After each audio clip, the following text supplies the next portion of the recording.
বাংলাদেশ শক্তিশালী দল, তাদের বিপক্ষে ম্যাচ জেতা কঠিন। বাংলাদেশের বিপক্ষে প্রথম টি-20 ম্যাচ হারার পর একই বললেন পাকিস্তানের অধিনায়ক সালমান আলী আগা।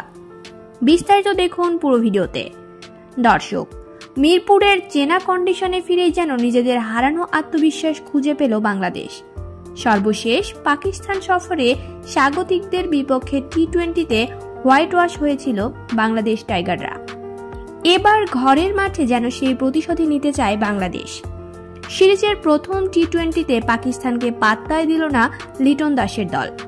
মিরপুরের টসে হেরে আগে ব্যাট করতে নেমে সবকটি উইকেট হারিয়ে 19 ওভার 3 বলে 110 রানের বেশি করতে পারেনি পাকিস্তান। দলের হয়ে সর্বোচ্চ 44 রান করেছেন ফখর জামান। জবাবে খেলতে নেমে 15 ওভার 3 বলে 3 উইকেট হারিয়ে জয়ের বন্দরে পৌঁছে যায় বাংলাদেশ। এদিকে হারের পর পাকিস্তানের অধিনায়ক সালমান আলী আগা বললেন, বাংলাদেশ এখন খুবই ব্যালেন্সড এবং প্রতিদ্বন্দ্বিতাপূর্ণ দল। তাদের বিপক্ষে ম্যাচ জেতা সহজ নয়, বিশেষ করে এই কন্ডিশনে।